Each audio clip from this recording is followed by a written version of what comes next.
Hello, I'm John Rossi, a touring drummer with a love of all things animal. When I'm on the road, I visit as many zoos, aquariums... Hey, wait a minute. What's going on?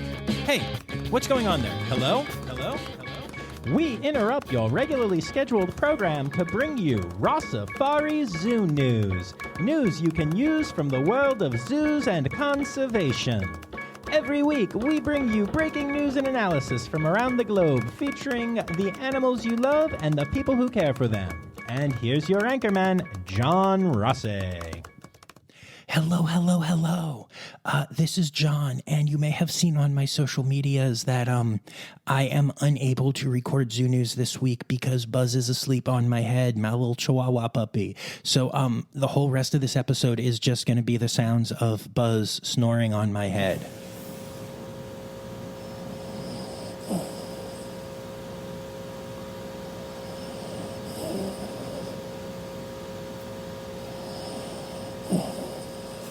Okay, admittedly, that was ridiculous, even for me. Here's the actual introduction.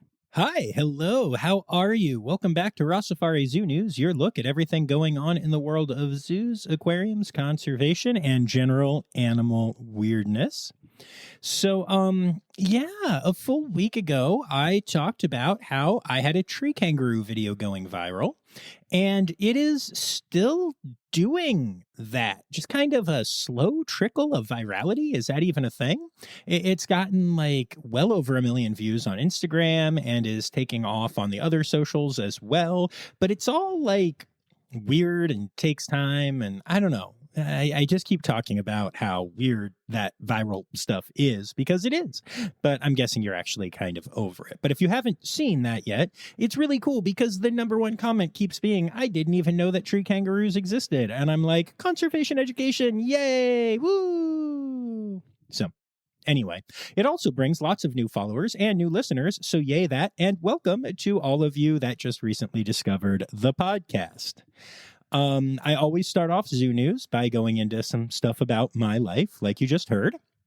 And another one of those things is the fact that this last weekend, and honestly, this whole week, I've been celebrating my son Miles's 10th birthday. So we had 2 days of parties, and then he was just kind of hanging out at my place doing the thing. And so all of that was really awesome. My son has become quite the cool young man, and you may even hear a little cameo from him later. And it just meant the world to me to get to spend, some quality time with him around his 10th birthday. I am a person who puts a lot of stock into birthdays. It's kind of the only holiday that I particularly care about. And that's because it's really the only holiday that just celebrates you. And Miles deserves to be celebrated. So I enjoyed being able to do that this week.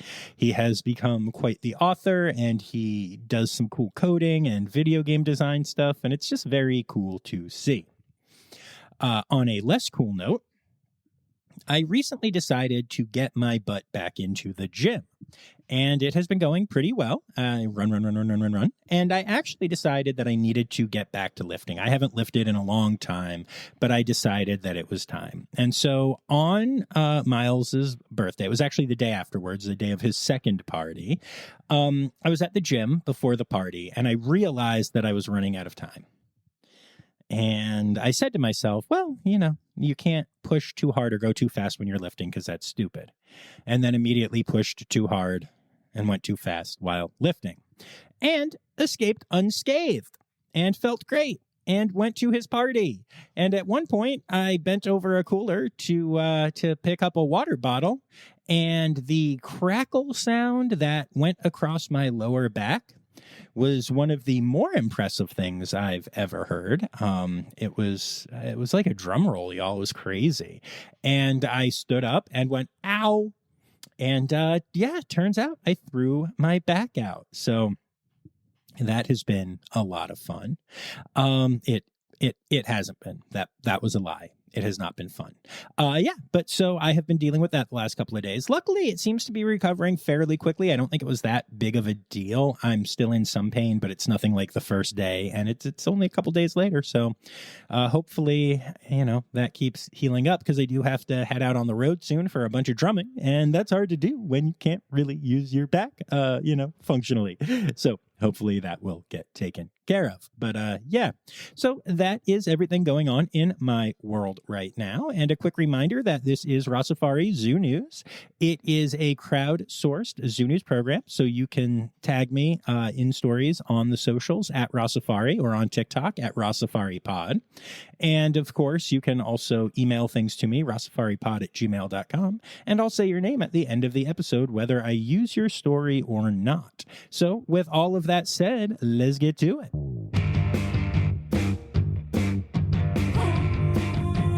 Time for Zoo News. Time for Zoo News. All right. So I've actually been working quite diligently on a pretty intense headline story. But as I was getting ready to record this, some things seemed to be changing about that.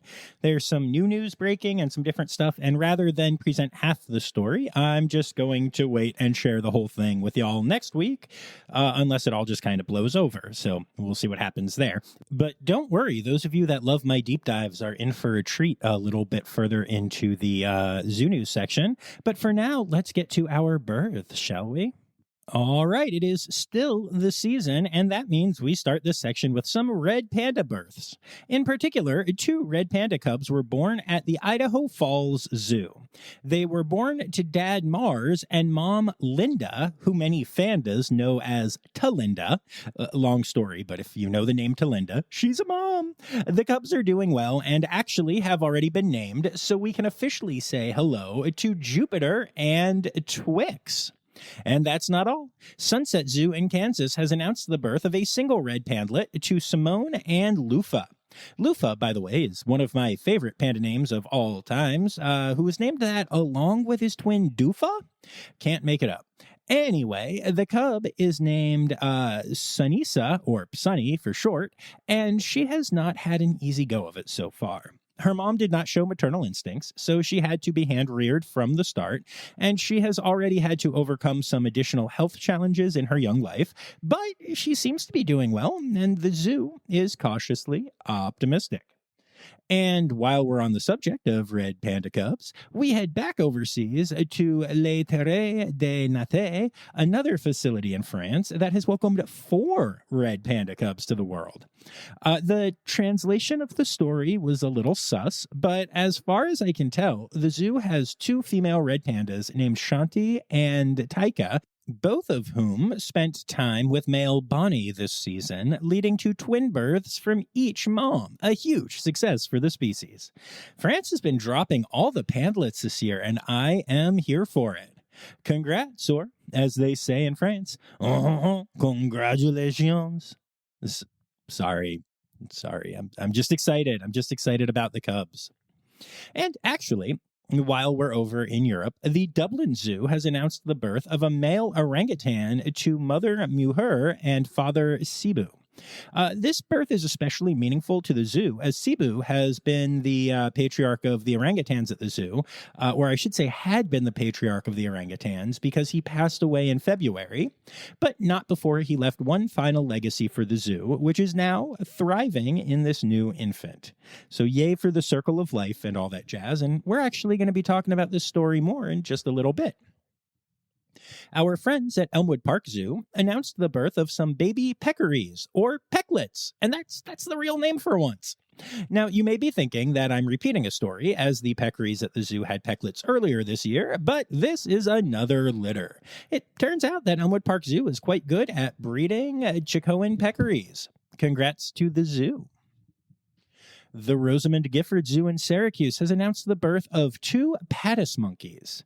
They aren't twins, though, as they were actually born to different mothers. Both of them are girls, however. Both of the mothers did not exhibit proper maternal care towards the girls, so the monkeys are being hand-reared in the Animal Health Center ICU. You can see them during limited visibility at the hospital, and their caretakers are already working on slowly introducing them to the troupe at the zoo behind the scenes. Our friends at Connecticut's Beardsley Zoo have announced the birth of 5 guinea hog piglets. So many actual lets in this episode.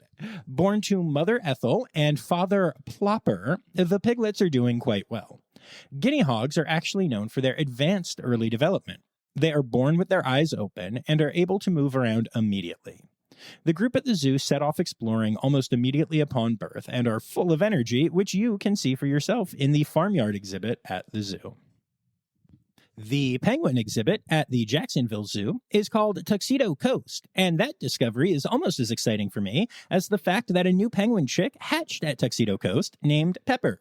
Pepper is the 30th penguin to currently call Tuxedo Coast home, which is an incredible size for a penguin colony. Yay, Pepper, and yay, Tuxedo Coast! A female eastern bongo named Nyala has been born to Mother Nyota at the Milwaukee County Zoo.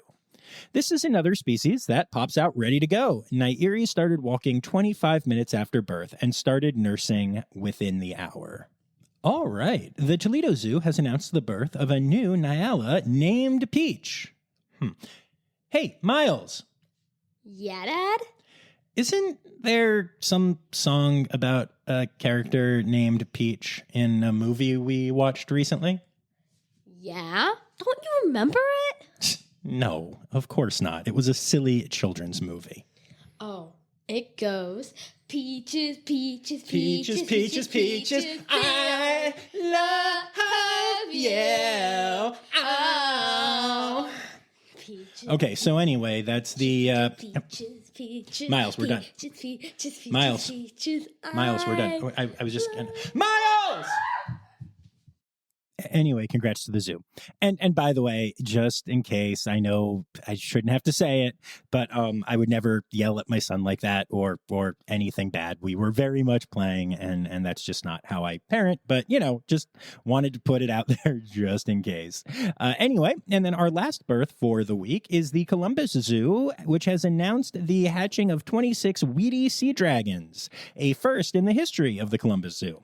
These babies, known as fry, hatched between June 24th and July 4th and will be raised behind the scenes for at least a year as they are incredibly fragile. Congratulations to the Columbus Zoo. And that brings us to our deaths this week, and we start this section with a sad announcement that the world has lost an incredible sheep. Franklin, a 10-year-old Southdown baby doll sheep who called Zoo Atlanta home, was humanely euthanized after an age-related decline in his health. Now, 10 years old is a great age for the species, and that's no surprise, as Franklin, also known as Frank the Tank, was absolutely loved and doted upon by his keepers. In fact, Franklin was one of my early learning experiences with Rossifari, and I wanted to share that story with y'all now. Now, you may remember that one of my first interviews on the podcast was with Danica Wolf, a keeper at Zoo Atlanta. Danica and I went on to become friends, and I found myself in Atlanta not too long after that interview, and we went to the zoo on her day off so she could introduce me to people and show me around. I had some amazing experiences, including getting to go behind the scenes to meet the binturongs at the zoo, something that at the time was just not something I really got to experience ever and really blew my mind. I mean, who am I kidding? It still blows my mind every time I get to do something cool. But as this day was going on, Danica got so excited for me to meet Frank the Tank. And when we approached the area, Danica introduced me to the keepers there and told them she couldn't wait for me to meet this incredible sheep. And my stupid butt, who was so excited about binturongs and seeing the red panda and tanuki and giant pandas at the zoo, couldn't help but make some snarky, "Oh yeah, I can't wait to meet some sheep" type comment. And y'all, the keepers let me have it. They were all very nice, of course, but they told me how amazing Franklin was and how awesome it was to spend time with him. And I heard all the stories about, how amazing he was. And of course, I felt terrible. I didn't even think about this at the time. And it worked, and I fell in love. And how could I not have when they, basically made me just by sharing how amazing Franklin is? So, that was the last time I ever mocked any species that I got to meet. And I'm glad about that because it really did help me learn that all the animals are amazing and that I need to be very aware of the fact that all keepers love their animals, even if they are common. So I think it's really cool that such a special sheep not only taught thousands of children and adults that got to interact with him over the years, but also taught me a very important lesson and one that I take with me every time I do anything for the podcast. So goodbye, Franklin. The Buffalo Zoo has said goodbye to Rascal, a 17-year-old North American river otter. The average life expectancy of a North American river otter in human care is 12.3 years, so 17 is an incredible age to reach. Rascal was quite the rascal, with the ladies siring 12 offspring that are now at zoos all around the United States, and he will be severely missed. The Stone Zoo in New England has said goodbye to Patty, one of the Canada lynxes that called the zoo home. Patty was suffering from gastrointestinal disease, and it got so bad that the vet team decided to anesthetize her to see if there was anything that could be done, despite knowing the risk of anesthetizing a lynx at that age. Sadly, as they kind of thought might happen, she did not survive the procedure and will be sadly missed. The Cincinnati Zoo said goodbye to two iconic animals recently. The first was Lady. Lady was one of the two Siamangs who would loudly sing at the zoo, especially to welcome the morning every day. In fact, the song would be so loud it could be heard throughout the zoo and in the surrounding neighborhood. Lady would sing with her partner, Opie, who survives her. She was born at the zoo in 1985, making her absence even more apparent after such a long time. Called Ladybug by her keepers, she is very sorely missed. The team is doing everything they can to make sure that Opie is kept happy and content while they work with the SSP to find a new mate. And the zoo also said goodbye to Nia the cheetah recently. Nia was born at the off-site breeding location the zoo has back in 2009 and was hand-reared at the zoo after her sibling passed away and her mother stopped producing milk, as cheetah mothers do when one cub passes, with the idea being to let the other one die off, but to also be able to get back into the reproductive cycle again to have a new litter of at least 2 cubs as soon as possible. Nature can be cold, y'all. Anyway, Nia became an incredible ambassador cheetah, doing cheetah runs at the zoo and even visiting schools and other places to inspire a love of the species in children and adults alike. Many years ago, a rogue basketball made its way into the cheetah yard at the zoo from the local neighborhood. Nia started playing with the ball on her own, and it turned into a lifelong love of playing with various balls, including many times when her keepers would join her in the yard and kick a soccer ball around with her. She will be greatly missed. The new zoo in Green Bay has said goodbye to Mayo the red wolf. Mayo, named after her birthday, which May 5th, Cinco de Mayo, was 15 years old. She passed away in her sleep and was found deceased by keepers the next morning. All indications are that she passed peacefully in her sleep from any of a number of age-related conditions. At the time of her passing, Mayo was the second oldest living red wolf in the world. She will not only be missed by her keepers and her wolf pack, but by the male Canada lynx who lived in the exhibit next door to Mayo, because they would regularly play together through the fence, which I just find adorable. The Toronto Zoo has bid farewell to Trilly, one of the 2 moose living in the Canadian domain area of the zoo. Trilly was 11 years old, which exceeds the life expectancy of moose in human care. It seems that in her old age, Trilly developed an issue with absorbing nutrition, a problem that was complicated by the fact that moose in general are known for being hard to convince to eat as they enter old age. Trilly was known for having grumpy ears, showing when she was displeased about something very clearly with the motions her ears made. She will be missed. And last but not least in this section this week, Point Defiance Zoo and Aquarium has announced the passing of Suki, an Asian elephant that was just under 60 years old. Suki was euthanized after a steady decline in her health in her old age. She was known for her intelligence and her big personality and loved splashing in her pool and getting tongue scratches. The average life expectancy for Asian elephants in human care is 49 years, so Suki well outlived that number despite dealing with tuberculosis and chronic arthritis and uterine tumors. What an incredibly resilient girl, and what an amazing staff at Point Defiance Zoo and Aquarium to guide her through all of that while giving her a great quality of life. And moving on from our births and our deaths, we get to the rest of our Zoo News section. Okay, so do you remember that story about the baby gorilla that was born at the Fort Worth Zoo, but the mother was like, no thank you, and they couldn't find a surrogate mother in their own troop, so she was sent to Cleveland Metro Park Zoo, where she is being fostered and loved, and it was a super happy ending? Well, we have a few similar stories this week, which I think serve the purpose of showing how complex dealing with the social structures of primate troops can be.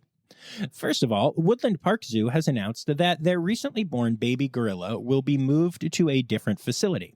It's the same basic story as the Fort Worth one. The mother rejected the baby, 3 other females at the zoo were trained on surrogacy, and ultimately none of them worked out, so now the baby will go to a different facility to be raised by a surrogate there and to join their troop. And then the Philadelphia Zoo has also announced that, and this time at least it's not a baby, but that they recently received an adult gorilla named Patty through an SSP move. Patty's arrival has unfortunately caused social changes in the overall troop that are not in the best interest of the animals. As such, the decision has been made to move her to a new facility to help heal the wounds in the family. It's worth mentioning that this happens in the wild all the time as social structures change. Now, in the wild, Patty would read the room, so to speak, or possibly have the room read to her by the leader of the troop if she was causing issues, and would move on and try to find a new family. So the same thing is happening here, just with the slight difference that the SSP is helping. And it's worth mentioning that while Patty would be doing basically the same thing in the wild, in the cases of the babies, they wouldn't be moved. They would just die if no one in the troop chose to raise them. So instead, we get the story of 6 facilities and an SSP coming together to ensure the best lives for a bunch of gorillas of all ages. Just another example of why I love accredited zoos so much. And for our next story, well, another week, another rescued mountain lion that has gone to the Oakland Zoo. It's an orphaned cub and seems to be healthy, so the zoo has taken him in and named him Briar, as the spots on his fur resemble a blackberry bush.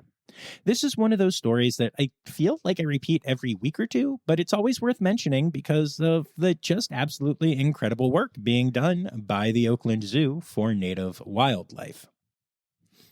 The Brookfield Zoo is the home of the North American Pangolin Consortium, which is a group of dedicated zoo conservationists working to better understand pangolins and their conservation needs. They have recently been testing thermal sensing cameras created by a group known as Operation Pangolin, with the hopes of having them used in the wild, and it has worked out well. In fact, it worked out so well that Operation Pangolin has now released the first ever thermal imagery of a white-bellied pangolin doing pangolin things in the wild at night. This is the first time scientists have been able to study the species in its natural habitat and at its hours of peak activity. So this is a huge help for understanding the species and figuring out how to best save the most trafficked animal in the world. And I know that in this world, everyone pretty much knows what a pangolin is, but I'm still amazed when I talk to people outside the zoo and conservation world. They still regularly think I am telling them that penguins are the most trafficked animal in the world. Penguins. My absolute favorite is when I say that pangolins are the most trafficked animals in the world, largely because people think they can use their scales for ancient medicinal purposes, and people look at me and say, I didn't even know that penguins have scales. But guys. Anyway, but I love sharing that story because it serves to show that for all the incredible conservation education we do in this world, we still have a long way to go and a lot of people to bring up to speed on even the most basic conservation stories. Oh, and actually, some late-breaking news that I'm going to punch in here to record, even though the episode was already done. It turns out that Brookfield Zoo has just announced the birth of a baby pangolin at their facility. I've talked on here recently about how rare pangolin births are in human care and how there is all kinds of drama around the Pangolin Consortium and the population at Brookfield. So this is a huge win for the species and for the people working so diligently to save them. This is the 13th pangolin to currently call Brookfield home, which is obviously a big deal. All right, so we've reached the point of the podcast where a story is going to turn into a deep dive. So just a heads up. So remember that exciting news bit up in the births section about a baby orangutan born at the Dublin Zoo? Well, there is more to the tale than just a baby being born. The zoo recognized that the 19-year-old mother had not sufficiently bonded with either of her previous infants, both of whom passed away shortly after she abandoned them after birth. So when they learned about Muher's pregnancy, the zoo enlisted breastfeeding human mothers to visit her and show her how it's done, similar to the story of the breastfeeding zookeeper who did the same thing at the Metro Richmond Zoo earlier this year. Muher was allowed to observe the mothers breastfeeding in a private area, and she was very interested in watching the mothers. She even went as far as to mimic the actions she saw the mothers taking at times. Now, keep in mind, this was before she had her baby, but she was still making the proper motions, mirroring what the human mothers were doing.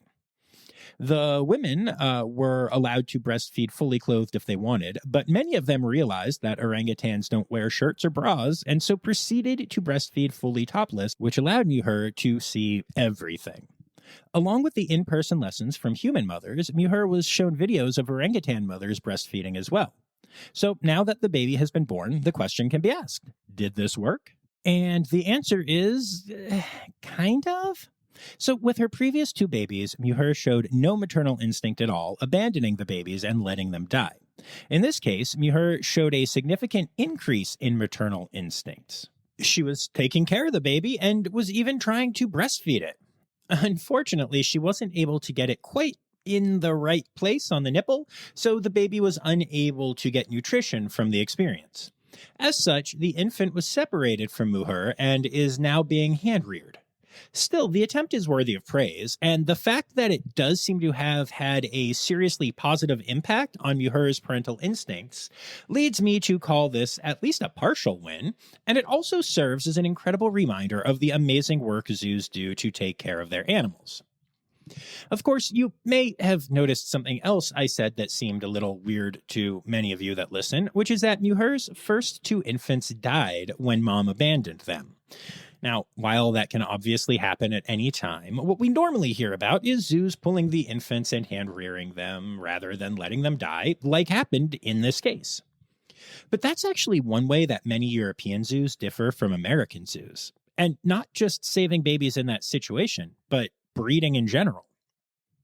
One of the biggest breaks between the best zoos in Europe and the best zoos in the United States and Canada comes over the philosophy of breeding. And while it's a lot to go into in this moment, the basic idea is that in the US, we often prevent breeding when it's not purposeful. We will put mammals on birth control or separate animals before mating can occur unless we have both a genetic need for the animal and a space to put said animal. Now, these are all components of the SSPs and just general breeding plans in North American zoos. Most European zoos take a different approach in which they allow animals to breed in a relatively unchecked fashion, as they feel it is a part of the natural life cycle of the animal, and that taking that away isn't in the best interest of said animals. They take it as far as often letting animals go through the entire process, including abandoning their young and letting them die if that's what the animal chooses to do, unless there is a very specific reason to hand-rear them. In the case of this story, the genetics of the father are so important to the population in human care that the decision was made to pull the baby, but that is actually controversial over in Europe. And this isn't the only type of controversy the different approach to breeding has caused. I want you to think way back to 2014. The Copenhagen Zoo announced the birth of a giraffe named Marius, but also announced that Marius's genes were well represented in the population, and that allowing him to reproduce would increase the risk of inbreeding in the population. So, coupling those issues with the fact that the zoo didn't have space for Marius or a partner within an area they felt they could safely transport him to, they had decided to euthanize the baby giraffe. And despite this being a common thing in European zoos, the internet exploded, as it does. Anti-zoo people used this as proof that all zoos are evil, of course. And American zoo lovers were shocked and dismayed and found themselves questioning their own stances on zoos, and then questioning how European zoos could do this kind of thing. Europeans basically said, this is what we always do, and then went back to sipping their tea or drinking their beer and living their generally less outraged about everything than Americans' lives. Elizabeth Charles probably said, yes, maybe giraffe.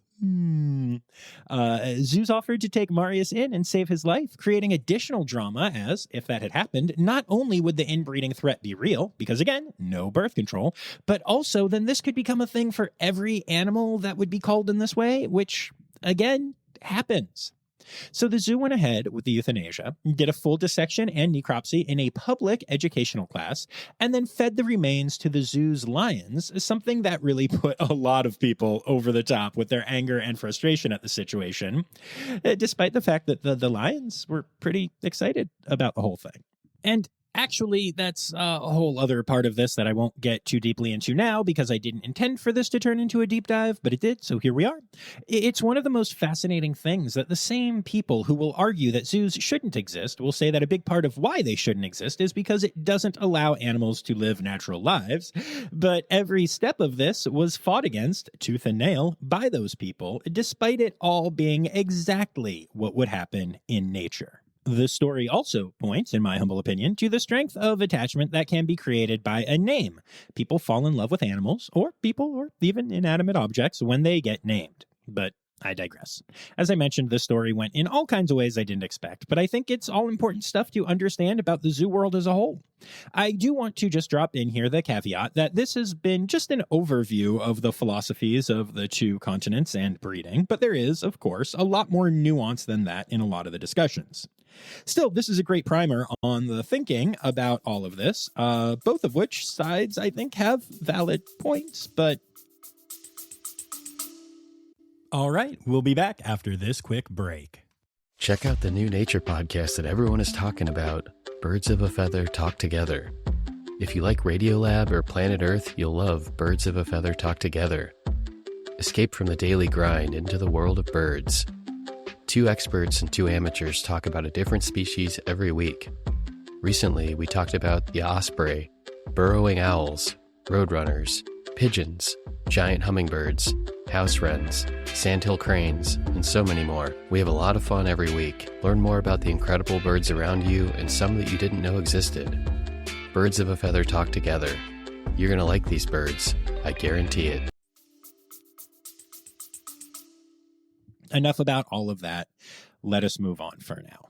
And as a last story, so that we don't end this segment on such a head-spinning philosophical discussion, renowned street artist Banksy's latest mural has been revealed, and it's at the London Zoo, right on the main entrance.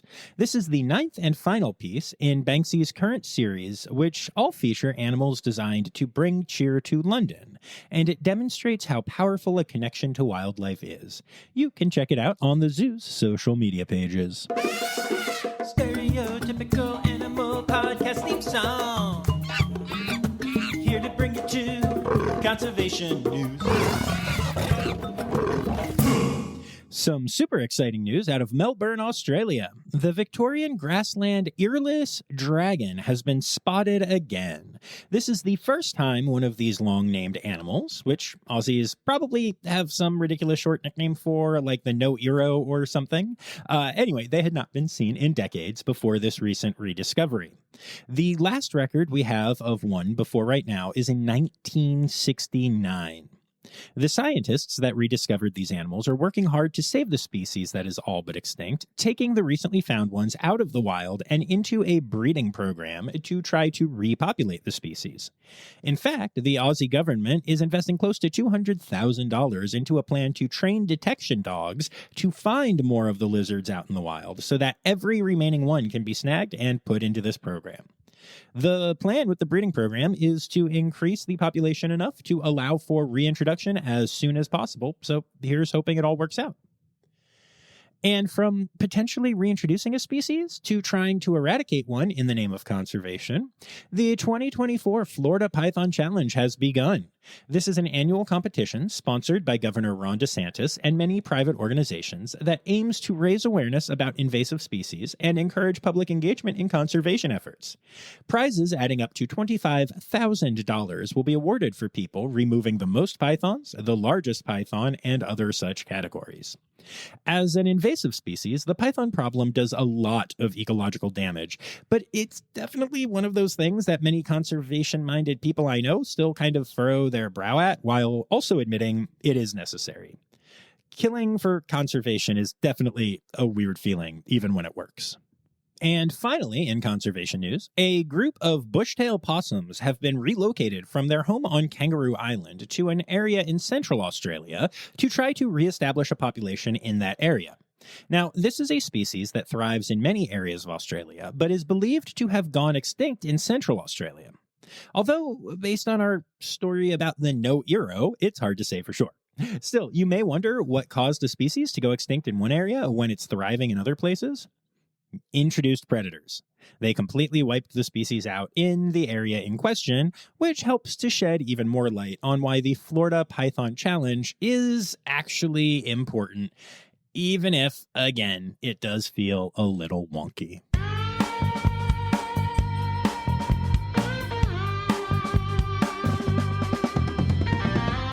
In other news.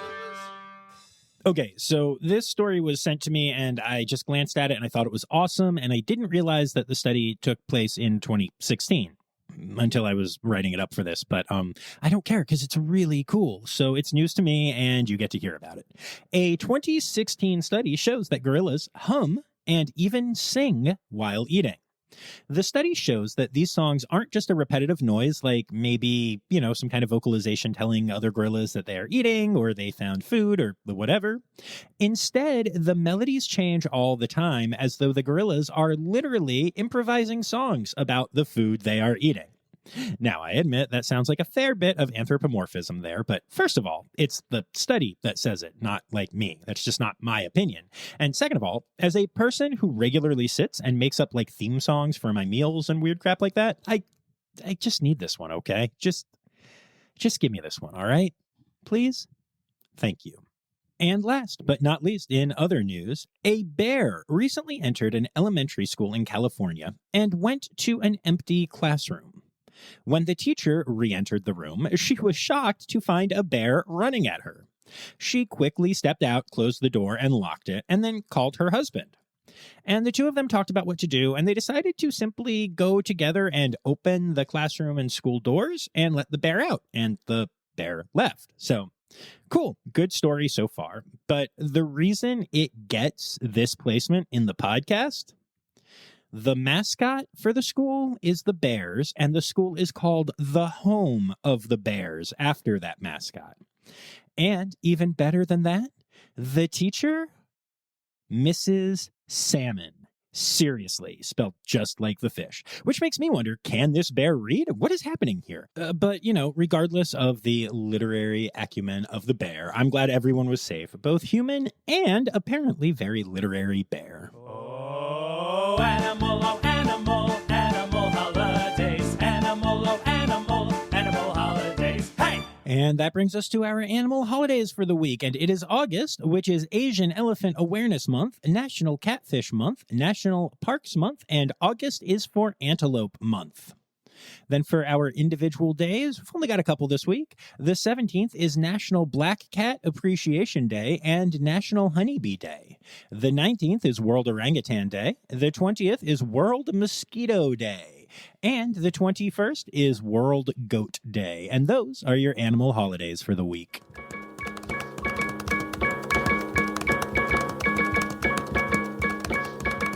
So there you have it, folks. Another episode of Rossifari Zoo News is all wrapped up. I'd like to take a moment here to say thank you to all of my Red Panda level patrons, Dr. Laura Shank, Dr. Stephen Williamson, Barbara Bennett, Jenny Owens, and Kevin Williams.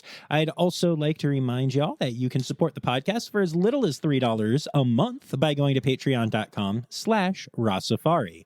And, we appreciate everyone who is there doing the thing and getting their cool bonus audio from time to time. I'd also like to say thank you to everyone who contributed to this week's episode of Zoo News, including Anya Keene, Colleen Lenahan, Kim Cooley-Croninger, Carrie Kirkpatrick, Kevin Williams, Emily Rockbuck, Jay Meredith, Karen Musklow, Matt Patford, Ali Malensky, Kay Malensky, The Malenskys. Holly Page, Sam Evans, Lizard Dunlevy, Miles Rossi, Dr. Laura Shank, Dr. Zoe Rossi, Ann Yoshioka, Jacob Newman, Crystal Chapman, and Rowena White. Thank you all so much for contributing to this week's episode. And y'all, my back hurts from recording this, so I need to crawl my butt out of this chair and go relax. But before I do that, let me remind you that the words Newsy credits backwards are Steider Kiswan. The Rossifari podcast is produced, hosted, and engineered by John Rossi. Editing and fact-checking by John and Dr. Zoe Rossi. Our theme song is Sevens by Nathan Burke, performed by Nathan and John. Interrupting John theme and additional voices by Taylor Isaac Gray. You can reach John directly on Instagram and Facebook at Rossifari or by email at rossifaripod@gmail.com. Rossifari is part of the Daydreamer Media Network. Now, stop listening to me and go visit a zoo.